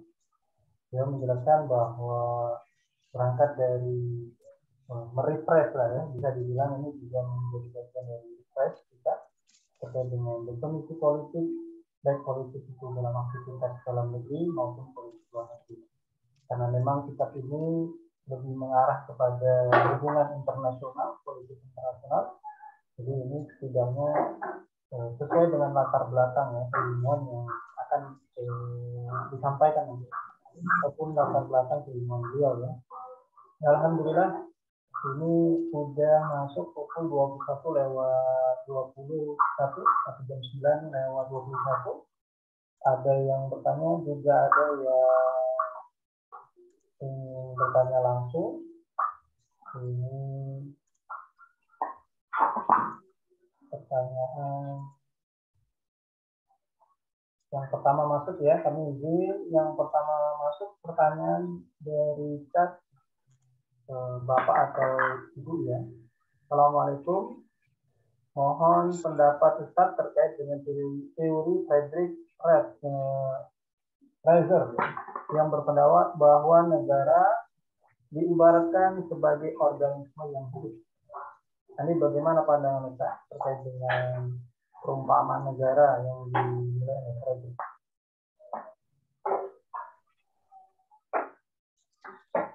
Ya, jadi teorinya Lebensraum ya, ruang hidup, bahwa negara itu butuh ruang hidup, diibaratkan seperti organisme ya. Kalau yang pernah belajar kewarganegaraan ya, itu ada pembahasan tentang geopolitik, geostrategi gitu. Muncul beberapa teori tentang negara gitu. Nah, Hetzel ini kan sebenarnya bukan pendapat yang baru ya. Jadi pemahaman bahwa negara itu seperti organisme itu kan pemahaman yang juga dimunculkan pada masa Yunani ya. Jadi dianalogikan seperti makhluk hidup gitu. Karena dia tumbuh berkembang, maka negara itu juga pasti akan membutuhkan ruang gitu. Dan ini kemudian diadopsi pada masa Nazi ya. Makanya negara-negara, dan ini menjadi pembenaran ya, terhadap gagasan kolonialisme ya.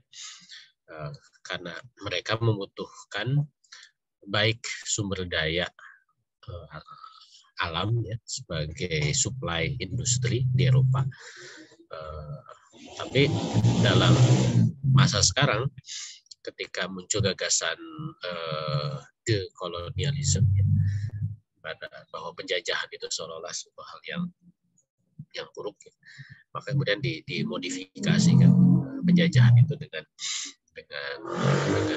lebih soft ya, via utang ya, ekonomi dan sebagainya gitu. Makanya kemudian seolah-olah teori Hetzel ini relevan ya, sebagai pembenaran dari imperialisme, dari penjajahan gitu.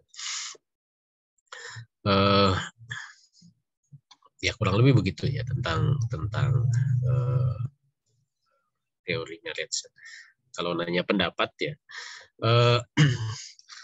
sebenarnya kalau pakai perspektif Daulah Islam ya, Daulah Islam itu juga menganut konsep negara yang secara teritorial dinamis gitu. Artinya wilayah negara Islam itu bisa meluas gitu atau menyempit gitu ya, tergantung nanti proses kemenangan atau kekalahan di dalamnya. Cuman kan yang menjadi beda ya, dengan teorinya Hetzel adalah alasan. Kalau alasan dari Hetzel itu negara itu meluas seperti organisme yang hidup itu alasan yang sifatnya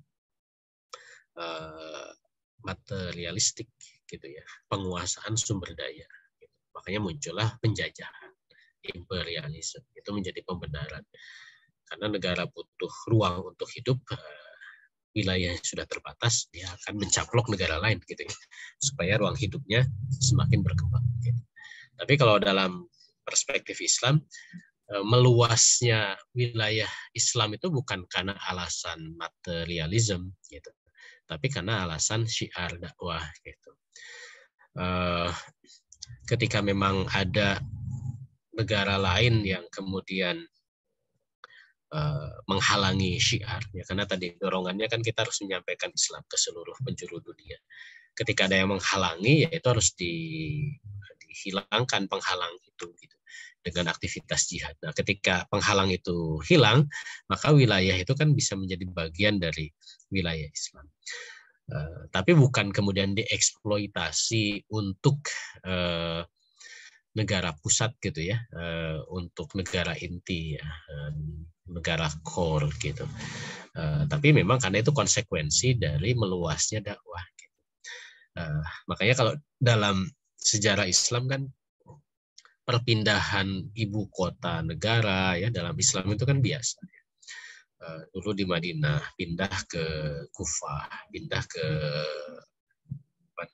Damaskus, ke Baghdad, gitu ya, ke Istanbul, gitu. Itu suatu hal yang lazim dan tidak menjadikan wilayah-wilayah negara periferal, pinggiran itu dia dieksploitasi oleh negara pusat, gitu. Itu tidak begitu, gitu. Jadi mirip tapi berbeda gitu ya.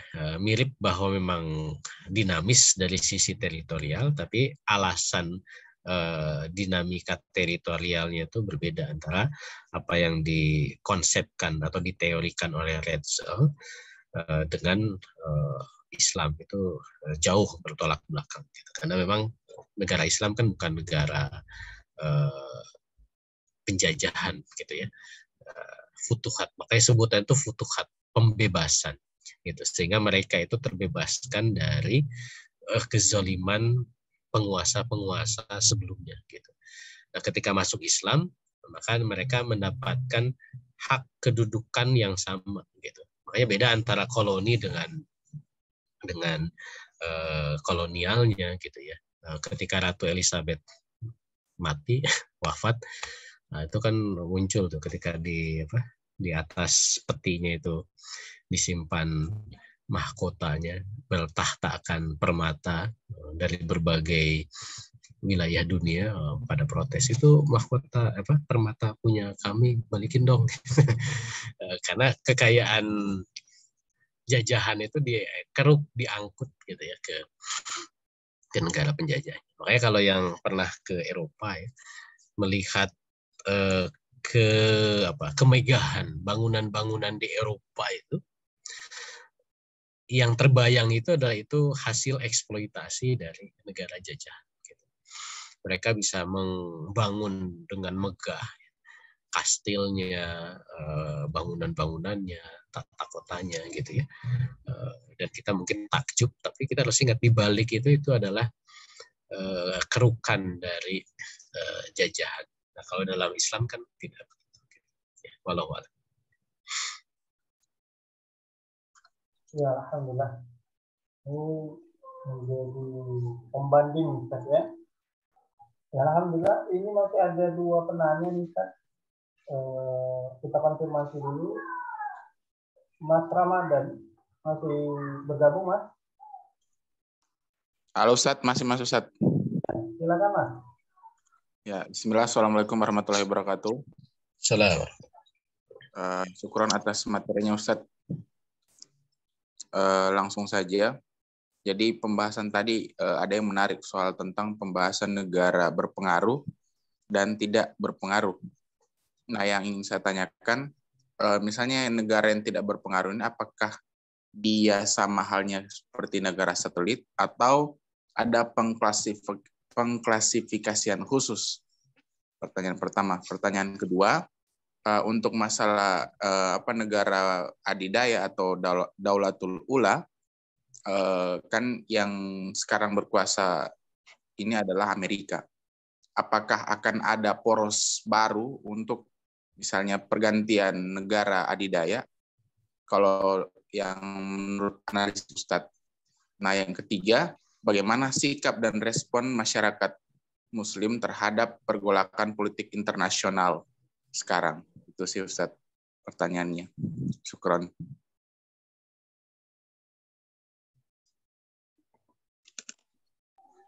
Ya, langsung.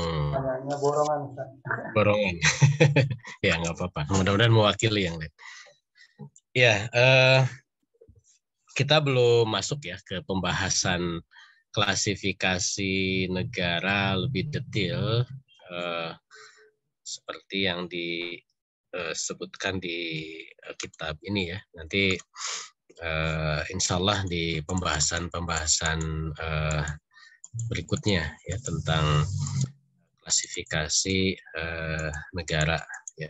Ada Daulah Ula, kemudian ada negara negara independen, ada negara satelit gitu ya. Nah, itu kan klasifikasi yang dibuat di dalam kitab ini ya.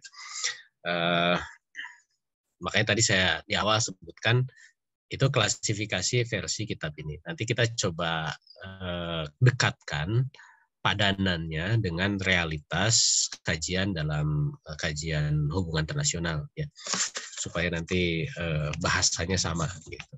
Tapi insya Allah nanti kita detailkan ya. Mohon nanti siapa tadi Mas Ramadan ya bersabar. Masih panjang ini kan satu kitab ini, bukan satu pertemuan. Memang di pendahulu ini masih pendahuluan. Di pendahuluan ini baru disebut tentang penting kita itu mengamati ya, negara-negara yang berpengaruh. Gitu. Nah, nanti negara berpengaruh itu yang kategori apa gitu.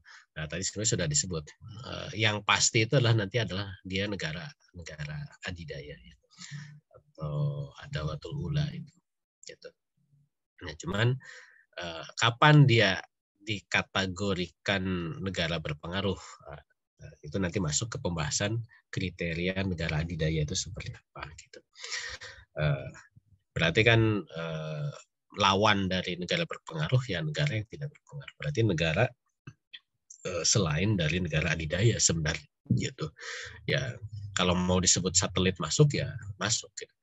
Apakah negara independen juga negara tidak berpengaruh? Ya independen itu kan contoh misalkan ya.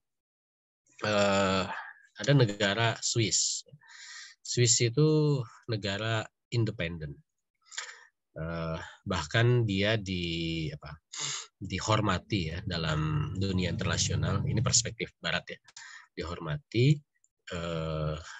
independensinya sehingga simbol kemanusiaan di dalam peperangan itu digunakan kebalikan dari bendera Swiss, palang merah. Palang merah itu kan selain simbol Christianity, itu adalah simbol dari negara Swiss gitu. Sehingga kalau bendera itu bendera Swiss dalam peperangan itu jangan diserang gitu. Historinya begitu. Karena dia negara yang netral ya, negara yang independen. Kenapa Swiss itu independen? Karena memang negaranya dia landlocked ya, negara landlocked, kejepit ya di tengah-tengah benua di Eropa, di atas pegunungan. Jadi nyerang Swiss itu susah, effortnya terlalu besar. Kalau ada negara lain mau menundukkan Swiss gitu, negaranya pegunungan ya, di pegunungan Alpen gitu. Makanya negaranya indah gitu ya.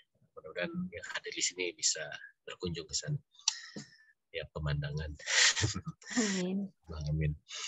Nah itu Swiss. Tapi apakah Swiss itu berpengaruh? Gitu. Dia independen kan. Tapi pengaruh di dunia internasional kalau dalam konteks hard power itu nggak ada gitu.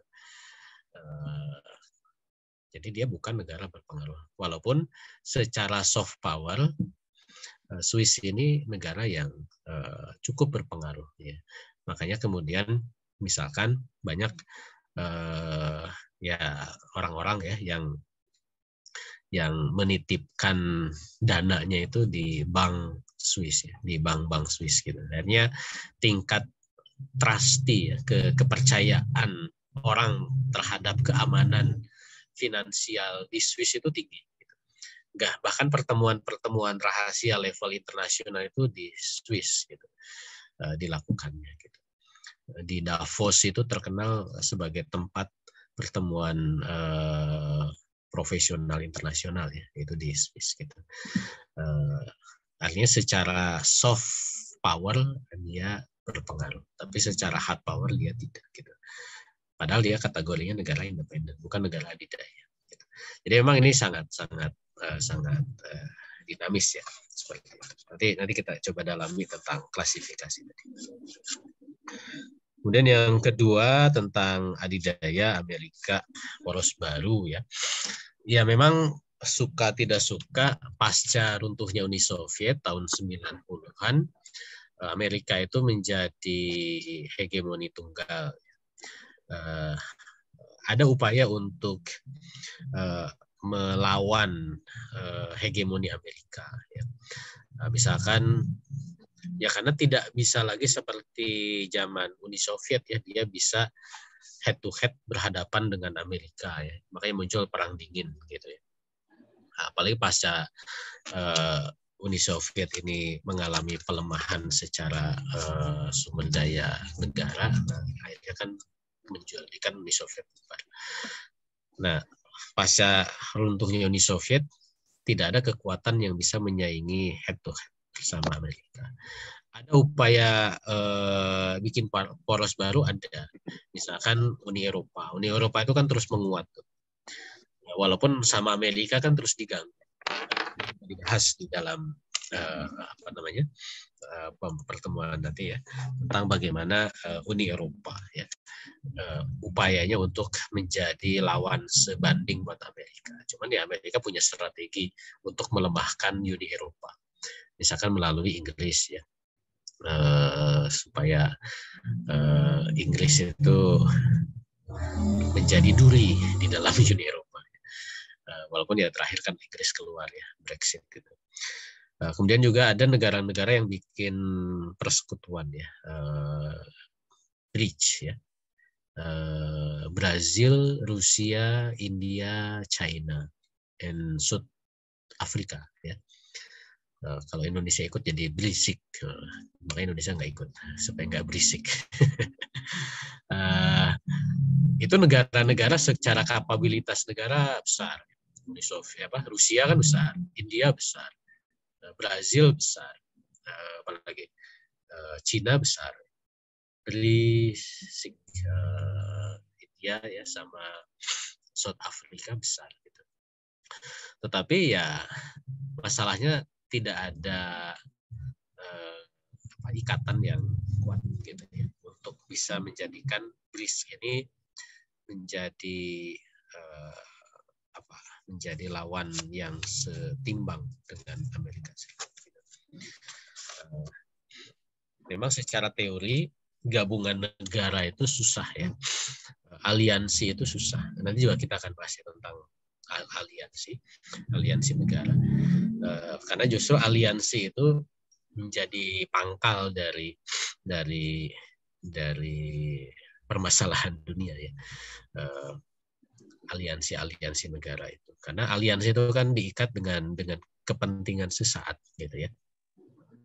Apalagi ketika negara yang bergabung itu negara yang secara ideologis berseberangan gitu ya. Itu juga repot gitu. Sehingga sebenarnya yang akan menjadi pesaing Amerika itu harusnya satu negara. Harus negara tunggal gitu. Karena kalau gabungan negara itu ya mereka berbeda kepentingannya, punya kepentingan yang berbeda-beda gitu. Mungkin bisa diikat ya kayak pertemuan sekarang kan di SCO itu kan besar juga tuh, ada Rusia, Cina, kemudian India ikut, ada Iran ikut gitu ya, dan negara-negara di Asia Tengah itu ikut gitu. Cuman yang nggak ini juga nggak bisa menyatukan untuk head to head melawan adidaya Amerika gitu.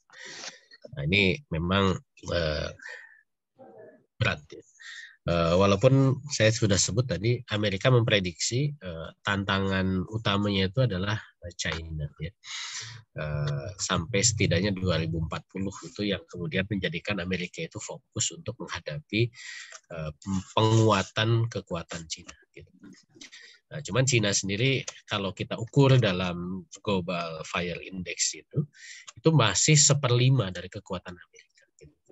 Dan artinya Amerika dengan Cina itu masih jauh gitu. Dari sisi kekuatan negara Amerika dengan Cina itu. Jadi memang belum dalam posisi yang bisa berhadapan secara langsung. Kemudian yang ketiga tentang sikap dan respon Muslim ya, dalam politik internasional. Saya melihat memang ini PR ya, masih rendah gitu ya. Umat Islam ini merespon isu-isu internasional, terutama isu-isu internasional sifatnya politis, ideologis gitu ya. Apalagi kalau dikaitkan dengan kepentingan umat Islam. Jadi ini menjadi ya alhamdulillah dengan adanya kajian-kajian semacam ini kan menjadi wasilah ya bagaimana umat Islam itu mulai aware, peduli bahwa apa yang terjadi dalam keseharian itu adalah impact dari apa yang terjadi dalam skala global. Itu harus dijadikan kesadaran gitu. Bahwa carut-marut politik lokal itu akibat kerjaan negara-negara di level global gitu. bahwa ekonomi yang kita semakin melarat ini adalah akibat kerakusan kapitalisme global. Itu harus terus dibangun gitu. Bahwa local impact itu akibat dari tindakan-tindakan di level global gitu. Demokratisasi yang dijalankan Indonesia itu akibat ya sistem demokrasi yang dipropagandakan Amerika gitu. LGBT yang merajalela itu akibat kebebasan yang diserukan di level global gitu. Nah, ini harus terus disuarakan gitu. Jadi makanya kitab ini dan juga kitab-kitab politik yang memang sudah kita kaji sebelumnya itu kita itu sebenarnya menusuk ke jantung permasalahan gitu ya. Tidak berkubang di isu-isu yang sifatnya pragmatis, recehan gitu ya. Ini persoalan. Cuman kan menggeret ke isu global itu berat gitu ya. Karena ya di kitab Afkar Siyasi sebutkan ya berpikir politik itu berpikir yang paling tinggi ya. Karena berpikir mengkait-kaitkan segala masalah gitu. Bukan sekedar berpikir waqi'i, deskriptif, bukan sekedar berpikir tasyri, menghukumi sesuatu, dan juga bukan sekedar berpikir adabi, ya, merasakan keindahan berbahasa, bukan. Berpikir politik itu ya berpikir mengkaitkan segala sesuatu dengan problematika yang kita hadapi. Maka ini berpikir yang berat ya. Ya, alhamdulillah yang hadir di sini yang memang meluangkan waktunya untuk berpikir yang berat-berat. Mudah-mudahan istiqomah. Insyaallah. Wallahu a'lam.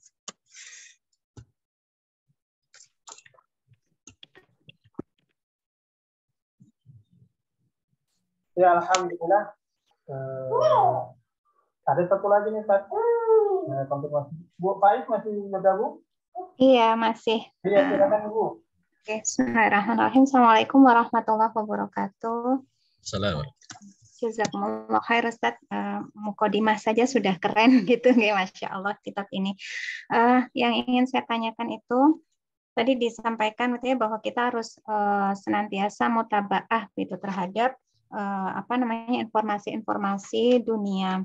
Nah, di sini saya menangkap bahwa salah satu pisau analisa untuk bisa menelaah gitu ya perilaku politik negara-negara di dunia itu ketika kemudian kita bisa membaca gitu ya, atau mengetahui atau menentukan apa itu hipotasiasinya dan apa itu uslub siasinya pada negara-negara tersebut.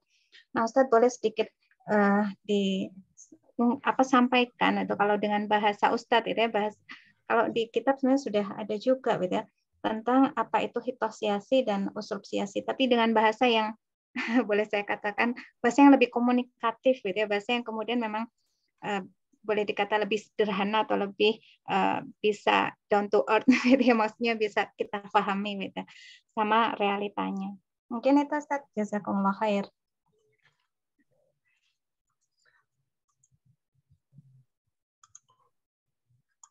Ya, itu pertemuan ketiga itu. Sedikit saja, Tat. Iya, spoiler dikit.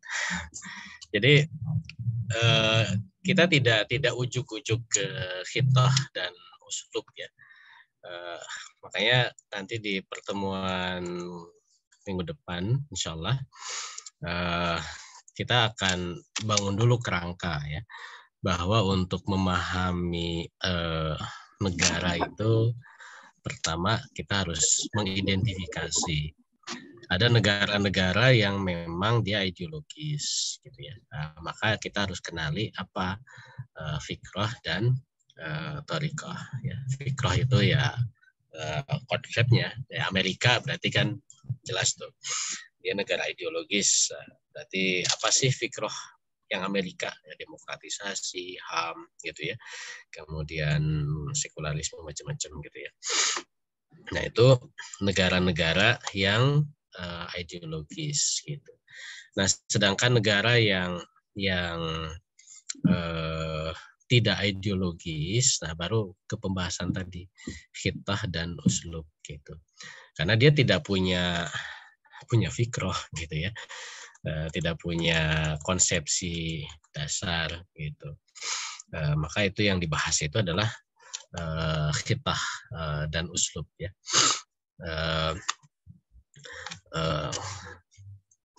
Bahasa sederhananya apa khitah dan uslub itu? Kalau fikroh dan thoriqoh itu kan lebih sistematis, terstruktur ya. Gitu. Makanya kalau kita lihat Amerika Serikat itu dia punya pola yang sama ya. Agenda demokratisasi itu terus dijalankan gitu ya. Dan itu menjadi concern Amerika ketika melakukan aktivitas politik luar negeri gitu. Tapi kalau khitah ya atau uslub itu memang situasional gitu.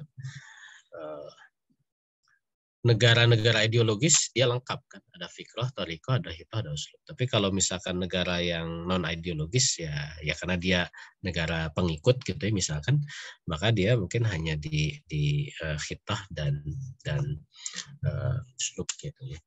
Khitah itu kalau dalam bahasa HI kan ada politik luar negeri ya. Ada ada polugri, politik luar negeri, ada kebijakan luar negeri gitu. Nah, kalau dalam bahasa kampusnya gitu. Nah, kalau khitah itu lebih ke kebijakan luar negeri gitu. Jadi biasanya nanti itu terkait dengan situasi-situasi tertentu ya. Bahkan mungkin pemimpin atau kepala negara tertentu gitu. Contoh misalkan kalau dalam konteks Amerika ya, Amerika itu dulu dia punya doktrin Monroe ya, bahwa Amerika tidak akan terlibat dalam percaturan internasional. Amerika hanya mengurusi benua Amerika gitu ya. Nah itu bisa dikategorikan sebagai khitah siasi Amerika dulu ya, seperti itu. Sebelum dia menjadi negara ideologis, menjadi negara kapitalisme aktif ya, seperti itu. Sehingga Amerika itu ya dia tidak mau terlibat dalam perang internasional. Gitu. Tapi itu berubah pasca Perang Dunia Kedua. Itu contoh ya. Kalau dalam konteks Indonesia misalkan kita bisa membandingkan apa yang dilakukan oleh SBY dengan Jokowi misalkan. Misalkan SBY itu dia menganut prinsip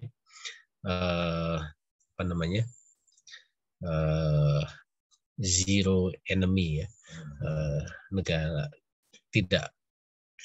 Negara itu tidak mau punya musuh ya.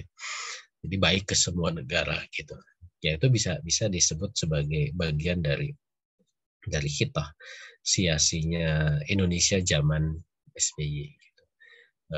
Karena dia zero enemy, maka Indonesia itu berusaha memposisikan baik di semua negara gitu.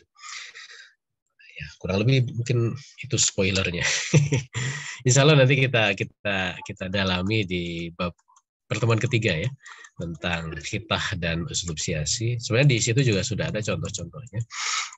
Cuman tadi betul ya, bagaimana membahasakannya dalam bahasa yang familiar ya. Ya, kalau di dalam HI itu dikenalnya ada polugri, ada politik luar negeri, ada kebijakan luar negeri gitu. Nah, ya, sebenarnya politik luar negeri itu lebih ke konsep dasar, mungkin bahasa di sini fikrah ya. Kalau khitah itu ya tadi kebijakan, jadi memang temporal, situasional, kadang melekat ke orang tertentu ya, kadang disebut doktrin gitu ya, Nah, doktrin Monroe misalnya itu presiden Amerika ya, James Monroe.